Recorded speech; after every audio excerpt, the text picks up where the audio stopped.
बढ़ते हैं अगली खबर पर। मैं भी चौकीदार हूं अभियान के अंतर्गत रविवार यानी 31 मार्च को पीएम मोदी वीडियो कॉन्फ्रेंसिंग के जरिए पूरे देश के बीजेपी कार्यकर्ताओं से सीधा संवाद करेंगे। प्रदेश के भी सभी लोकसभा क्षेत्रों में ये कार्यक्रम संपन्न होगा। जयपुर शहर लोकसभा क्षेत्र का कार्यक्रम जयपुर के नायर सिंह सर्कल स्थित तोतुका भवन में आयोजित होगा, जिसके प्रभारी सतीश पुनिया होंगे। वहीं भरतपुर लोकसभा क्षेत्र का कार्यक्रम भरतपुर के राष्ट्रीय राजमार्ग संख्या 11 पर स्थित बीना महल काली बागीची और पर भी आयोजित होगा, जिसके प्रभारी फूलचंद भिंडा होंगे। और इसको लेकर करौली के बीजेपी जिला अध्यक्ष हेमंत वशिष्ठ ने प्रेस कॉन्फ्रेंस में बताया कि पीएम मोदी रविवार को शाम 4 बजे से 5 बजे के बीच पार्टी कार्यकर्ताओं से संवाद करेंगे। मोदी को लाइव सुनने के लिए करौली जिले की 4 विधानसभा क्षेत्रों में 5 स्थानों पर व्यवस्था की गई है। इसके अलावा रविवार को बीजेपी कार्यकर्ता घर घर जाकर लोगों को मैं भी चौकीदार हूं कैंपेन से जोड़ेंगे। कि हर व्यक्ति जो इस देश की प्रगति में सहयोग करना चाहता है, वह चौकीदार के रूप में अपने आप को गौरवान्वित महसूस कर रहा है। अपने नाम के आगे चौकीदार लगाने में उसको गर्व महसूस हो रहा है और देश की प्रगति में अपना सहयोग करना चाहता है। इस प्रकार का कार्यक्रम भारतीय जनता पार्टी के कार्यकर्ता 31 तारीख को जनसंपर्क के माध्यम से हर घर में जाकर संपर्क करेंगे, हर घर में जाके पत्रक देंगे और अपनी विचारधारा से हर व्यक्ति को जोड़ेंगे और चौकीदार के रूप में अपने विषय को सबके समक्ष रखेंगे। और 31 तारीख को सायंकालीन 4 से 5 बजे के मध्य लोकसभा चुनाव में झुंझुनू सीट से कांग्रेस ने 5 बार के पूर्व विधायक श्रवण कुमार को अपना टिकट दिया है। टिकट देने के बाद झुंझुनू क्षेत्र के कांग्रेसी नेताओं ने एक साथ आकर अपनी एकजुटता दिखाई है। आज जयपुर में नवलगढ़ विधायक डॉक्टर राजकुमार शर्मा के निवास पर कांग्रेसी नेता एकत्रित हुए और एकजुट होकर चुनाव लड़ने का दावा किया।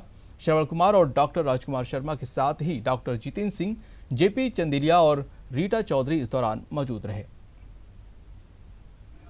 झुंझुनू सीट पर कांग्रेस ने श्रवण कुमार पर अपना दाव खेला है। चुनाव से पहले तमाम जो नेता हैं झुंझुनू क्षेत्र के, वो एक साथ आए हैं और एकजुटता का परिचय दिया है।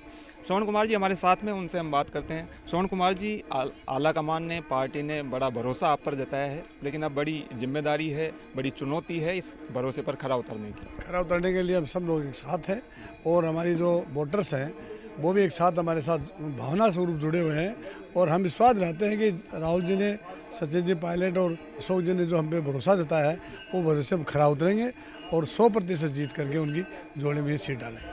क्या लगता है, क्या वो फैक्टर्स होंगे जिनके दम पर आप दावा कर सकते हैं कि जीत आपकी सुनिश्चित होने वाली है? बीजेपी के पास कोई दावा ही नहीं, उन्होंने केवल झूठ बोला है और झूठ जनता समझती है। हमारा जो शिक्षा में अग्रणी है, तो राजकुमार जी ने बताया कि सेना में और सब में अग्रणी है, तो इस बात को समझते हैं कि 15 लाख रुपए प्रति व्यक्ति के खाते में डालने की बात कही, चाहे उन्होंने बिजली पानी फ्री देने की बात कही थी, उन्होंने जो भी बातें कही वो सारी जुमले के रूप में परिवर्तित हो गई। हमारे आदरणीय राहुल जी ने 10 दिन का नाम लिया था लोन माफ़ी का, तो 10 दिन के बजाय 3 दिन में लोन माफ़ कर दिया।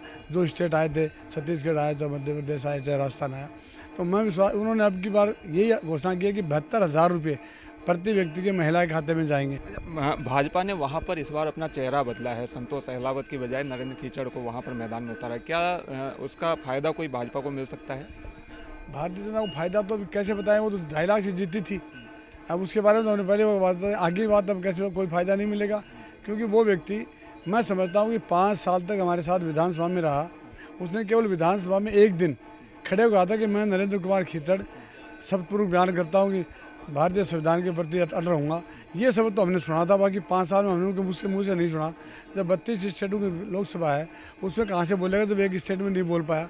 और सब जानते हैं, जो व्यक्ति अपने भाषण में एक बात कहता है कि 2 पैग पियो और 5 वोट पटाओ, तो जो दारू की बात अपने भाषण में एक बात और रिकॉर्ड बोलता है और बच्चों के जीवन पे क्या असर पड़ेगा, क्या वो जनता को सनद देगा, इस तरह के लोगों को लोग पसंद नहीं करते। हमारे वही लोग पसंद करते हैं जो उन जैसे होते हैं। और हमारा समाज बड़ा ही पढ़ा लिखा है और धर्मनिरपेक्ष देश है। वो इस तरह की बातें करते हैं कि हमें वोट देगा वो हिंदू है और कांग्रेस को वोट देगा वो हिंदू नहीं है। तो ये बात, जहाँ हिंदुस्तान जैसे देश में ये बातें करना एक बहुत ही निरर्थक है, निराधार, गलत है, ऐसा नहीं करना चाहिए। तमाम जो नेता हैं झुंझुनू क्षेत्र के, उन्होंने दावा किया है कि झुंझुनू सीट जो है वो काफ़ी जो है सोच समझकर टिकट यहाँ पर दिया गया है। देखना होगा कि जो श्रवण कुमार है वो अपनी पार्टी की नैया इस सीट से कितनी पार लगा पाते हैं। कैमरामैन विनू के साथ दिनेश शर्मा, न्यूज़ 18 जयपुर। और अब बात करते हैं राजस्थान यूनिवर्सिटी की, जहां पर आज जमकर हंगामा मचा। मामला यहां तक बढ़ा कि पुलिस को लाठियां तक भाजनी पड़ी। छात्रों का प्रदर्शन, पुलिस का शक्ति प्रदर्शन, विश्वविद्यालय में बवाल, हंगामा है क्यों बरपा? प्रदर्शन, बवाल और भगदड़, विश्वविद्यालय से छात्रों और प्रबंधन के टकराव की तस्वीरें आती ही रहती हैं, लेकिन राजस्थान विश्वविद्यालय में शनिवार को छात्रों के दो गुट आमने सामने हो गए। पर ऐसी नौबत आई क्यों? किस बात पर मचा बवाल?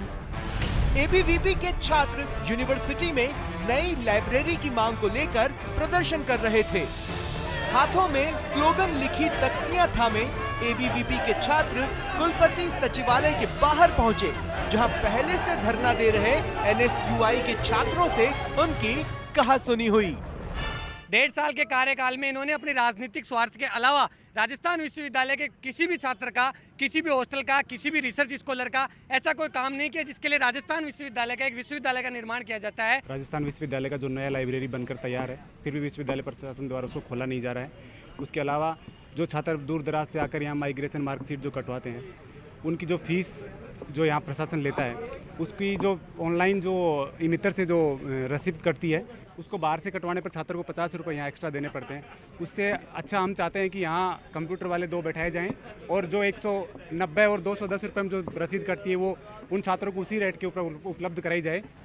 एबीवीपी जहां छात्रों की सुविधा के लिए नई लाइब्रेरी खोलने की मांग कर रही है, वहीं एनएसयूआई कुलपति को हटाने समेत अलग अलग मांगों को लेकर प्रदर्शन कर रही है। बहरहाल वाद विवाद से बढ़ी बात जोर आजमाइश तक पहुंच गई। मामला बढ़ता देख पुलिस को हस्तक्षेप करना पड़ा। परिसर बवाल का ही नहीं, छात्रों की कलाकारी का भी चश्मदीद बना। एनएसयूआई छात्रों ने अपनी कला का खुलकर मुजाहिरा किया। एनएसयूआई के छात्रों ने पूरे कैंपस में कुलपति के भ्रष्टाचार की शव यात्रा निकाली और मेन गेट पर पहुंचकर पुतला जलाया। न्यूज़ 18 राजस्थान के लिए दिनेश शर्मा की रिपोर्ट। और director general of goods and service tax intelligence की जयपुर जोन इकाई ने सर्विस टैक्स चोरी मामले में बड़ी कार्रवाई की है। डीजीजीआई ने उदयपुर की dynamic tin securities private limited company की मालिक और निदेशक मंजीत और बंसल को सर्विस टैक्स चोरी के मामले में गिरफ्तार किया है। डीजीजीआई की जांच में खुलासा हुआ है कि कंपनी के मालिक मंजीत कौर बंसल वित्त वर्ष 2013-14 से लगातार ग्राहकों से सर्विस टैक्स वसूल रही थी, लेकिन ग्राहकों से वसूला गया सर्विस टैक्स सरकारी खजाने में जमा कराने के बजाय अपनी तिजोरियों में भर लिया गया। आरोपी मंजीत और कौर बंसल ने 3 करोड़ रुपए से ज्यादा की सर्विस टैक्स चोरी कर सरकार को चूना लगाया है। डीजीजीआई ने डायनेमिक टीन सिक्योरिटीज कंपनी के मालिक को गिरफ्तार कर आर्थिक अपराध न्यायालय में पेश किया। और राजस्थान की पगड़ी पूरे विश्व में अपनी अलग पहचान रखती है, पर आज बात उन पगड़ियों की जिन्हें आपने शायद ही कभी देखा हो।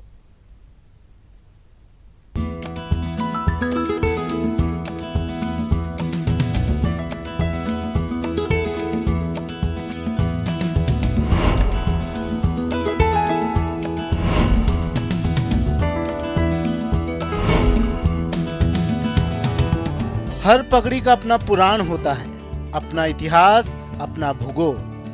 तभी तो तरह तरह की पगड़ियों के साथ तरह तरह की कहानियां भी जुड़ी होती हैं। और इस बात को बीकानेर के पवन व्यास से बेहतर कौन जान सकता है। पगड़ियों की कहानी, पवन की जबानी। राजस्थान की चुनिंदा प्रदेश की लाल पगड़ी, मैसूरी केसरिया पगड़ी, और ये जाट समुदाय और जो गांव के लोग होते हैं वो पहनते हैं वो पगड़ी। और ये दूल्हा जो राजस्थान में दूल्हा बनता है वो पहनता है जो नील की पगड़ी और ये गोल पगड़ी, जो राजस्थान को एक विशेष प्रकार का मार्ग देते हैं और राजस्थान की पहचान बनाते हैं ये पगड़ियाँ। ये पगड़ियाँ उनसे बिल्कुल जुदा है जिन्हें आप अब तक देखते आए हैं। जी हाँ, इन पगड़ियों को माथे पर नहीं बल्कि हाथ की उंगलियों पर बांधा जाता है। इसी से हमारा राजस्थान पूरे देश में विख्यात है और ये छोटी छोटी पगड़ियाँ मैंने ऐसी लगभग 25 पगड़ियाँ बनाई हैं जो विभिन्न प्रकार के समुदाय की है, जो विशेष प्रकार के समुदाय, अलग अलग समुदाय अपनी अलग अलग पगड़ियाँ पहनते हैं, जिससे उनकी पहचान हो सके। राजस्थान में कई प्रकार की रंग बिरंगी और अलग अलग स्टाइल वाली पगड़ियां देखी जा सकती हैं। हर स्टाइल के साथ कोई ना कोई दिलचस्प तथ्य जुड़ा हुआ है, तभी तो प्रदेश में आने वाले मेहमानों को मान सम्मान के रूप में पगड़ी भेंट करने की परंपरा आज भी निभाई जाती है। बीकानेर शहर के ऐतिहासिक जूनागढ़ किले के पवन व्यास पगड़ी की परंपरा को सहेजने में खासी महत्वपूर्ण भूमिका निभा रहे हैं। तभी तो न सिर्फ अपने हाथ की उंगलियों पर अलग अलग पगड़ी बांधकर जमाने को उसके महत्व से रूबरू कराते हैं, बल्कि अलग अलग समुदाय में पहनी जाने वाली पगड़ियों को संजोने का सराहनीय कार्य भी करते हैं। पगड़ी और साफा राजस्थान में सदा से आन बान और शान का प्रतीक रहा है, लेकिन बीकानेर के इस कलाकार ने इस आन बान और शान के प्रतीक को अपने हाथों पर कुछ इस तरह से सजाया है कि जिसे देखकर हर कोई मंत्रमुग्ध हो रहा है। कैमरामैन धीरज जोशी के साथ विक्रम जागरवाल, न्यूज़ 18 बीकानेर। और अब बात राजस्थान दिवस की कर लेते हैं। गुलाबी शहर जयपुर सहित प्रदेश भर में राजस्थान दिवस समारोह पूरे उत्साह के साथ मनाया गया। इस मौके पर पर्यटन विभाग ने शहर के मॉन्यूमेंट्स पर विभिन्न सांस्कृतिक कार्यक्रमों का आयोजन किया। जवाहर कला केंद्र में सूफी फ्यूजन नृत्य समारोह में रानी खानम के निर्देशन में कलाकारों ने सूफी फ्यूजन नृत्य प्रस्तुतियां दी। कलाकारों ने सूफी संतों के कलाम पर कथक नृत्य की मनमोहक प्रस्तुति से शहर के नृत्य प्रेमियों को मंत्रमुग्ध कर दिया। वहीं राजस्थान दिवस के अवसर पर जयपुर के सेंट्रल पार्क में पर्यटक विभाग और स्पीक मायके की ओर से म्यूजिक इन द पार्क कार्यक्रम का आयोजन किया गया। कार्यक्रम में पद्मश्री पंडित हरिप्रसाद चौरसिया ने बांसुरी वादन की प्रस्तुति से शहर की फिजाओं में संगीत खोल दिया। चौरसिया ने बांसुरी पर जब रागों का सौंदर्य बिखेरा तो पूरा माहौल संगीतमय हो गया। कार्यक्रम के दौरान मुख्य सचिव डी.वी. गुप्ता और पर्यटन विभाग की प्रमुख शासन सचिव श्रेया गुहा सहित शहर के संगीत प्रेमी मौजूद रहे। पंडित हरिप्रसाद चौरसिया ने संध्याकालीन राग यमन से कार्यक्रम की शुरुआत की और आलापचारी और कई बंदिशों के पेश कर श्रोताओं को खूब तालियां बटोरी। उसके साथ ही तबले पर कोलकाता के पंडित शुभंकर बनर्जी ने भी संगत कर कार्यक्रम को और प्रभावशाली बना दिया।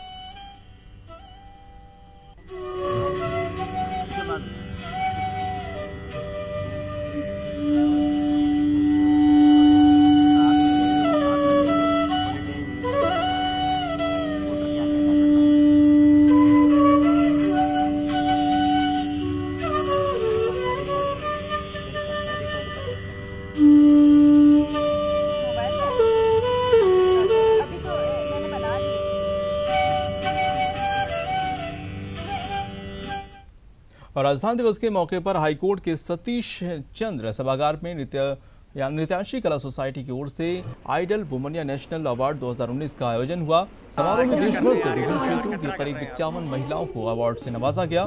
सम्मानित महिलाओं में social activist Deepti Gairola, beauty patent Pallavi पसारी, एंकर राखी शुक्ला शामिल हैं।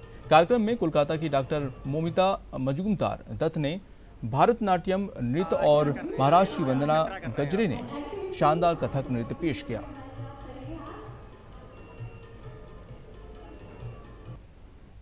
और इसी के साथ इस बुलेटिन में इतना ही। दीजिए इजाजत।